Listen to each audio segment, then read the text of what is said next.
Bonsoir Vincent Frolichard, vous êtes directeur général de l'Adira. L'Adira fête ses 60 ans, un anniversaire en pleine crise économique. Quel bilan faites-vous aujourd'hui ? Le bilan de l'Adira sur 60 ans, puisqu'on date sa naissance grosso modo le 27 octobre 1950, c'est environ 350 dossiers d'entreprise accompagnés chaque année pour une création ou un maintien de l'ordre de 2000-2500 emplois dans les bonnes années. Donc au bout de 60 ans, ça fait quand même pas mal de monde. Et ces emplois, dans quel secteur d'activité sont-ils créés ? Écoutez, aujourd'hui, il y a des reprises dans tous les secteurs, dans la majeure partie des secteurs, bien qu'évidemment les secteurs des énergies nouvelles, tout ce qui touche au développement durable, aux technologies de l'environnement marche bien, mais je dirais l'emploi, il est dans tous les secteurs. Il faut se battre pratiquement entreprise par entreprise aujourd'hui. En Alsace, il y a plus de 110 000 demandeurs d'emploi. L'an dernier, le chômage a bondi de plus de 21%. Votre bilan semble tout de même assez maigre face à ce défi économique. Non, mais on ne peut pas raisonner, si vous voulez, à l'échelle de l'Adira, d'une équipe de 20 personnes qui traitent des dossiers industriels et tertiaires supérieurs pour l'essentiel.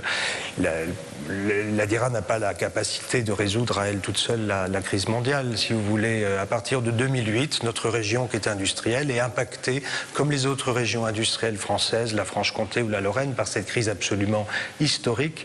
Et effectivement, l'emploi industriel, notamment à ce moment-là, en prend un coup. Je veux dire, il faut défendre notre industrie. Aujourd'hui, tout ça est en train de se reconstruire sur la base de l'innovation, de la formation professionnelle, du développement international, de nouveaux métiers, de nouvelles technologies, on en a parlé.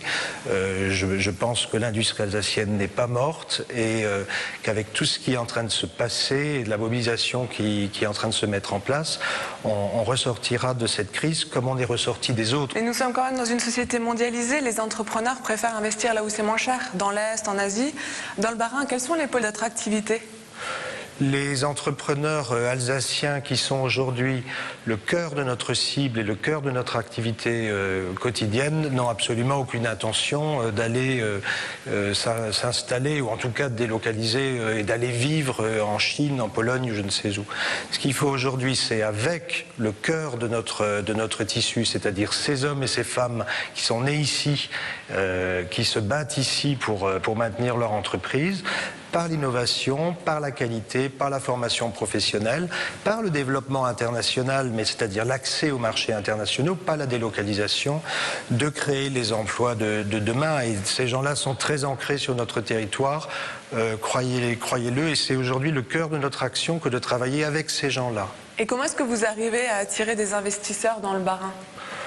Si vous voulez, aujourd'hui, il y a quand même quelque chose qui se passe. L'Europe reste quand même, malgré les difficultés que l'on sait, un grand marché. C'est un marché de 450 millions de consommateurs. C'est un marché avec des technologies, des savoir-faire très très fin. La France, c'est le seul pays, si vous voulez, d'Europe qui a 7 frontières et on est au cœur de ce marché-là entre la France et l'Allemagne.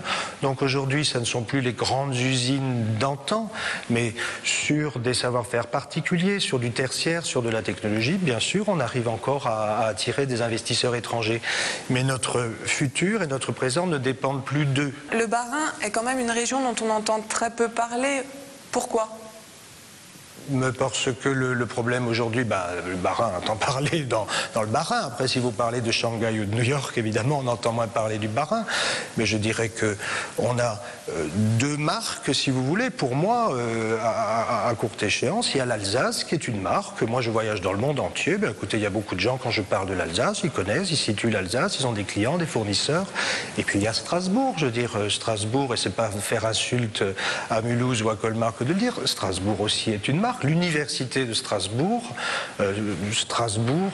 on en entend parler. En Alsace, il y a quand même beaucoup d'institutions de développement économique, mais personne ne semble s'entendre. Qu'est-ce que vous en pensez ? Je ne pense pas que ce soit un problème d'entente. Il y a des histoires. Vous voyez, nous, on existe depuis 1950. Il y a eu, au fil des années, des choses qui ont été créées, effectivement, des gens qui s'occupent d'innovation, de formation, ou plutôt d'international. Quels sont vos objectifs chiffrés en termes de création d'emplois cette année ? Cette année, c'est vrai que ça reste difficile, comme l'année dernière l'a été. Écoutez, très simplement, Nous sommes, depuis le début de l'année, nous avons rentré 125 projets nouveaux de création, d'implantation ou de développement d'entreprises tertiaires, supérieures et industrielles. 42 projets sont réalisés à ce jour ou décidés de façon sûre à ce jour et ils représentent environ 619 créations d'emplois immédiates et à terme, c'est-à-dire qu'effectivement, nous sommes en dessous des chiffres habituels, comme nous étions en dessous l'année dernière. Vincent Fröhlicher, merci. Merci d'être passé sous le grill. Bonsoir. Merci à vous.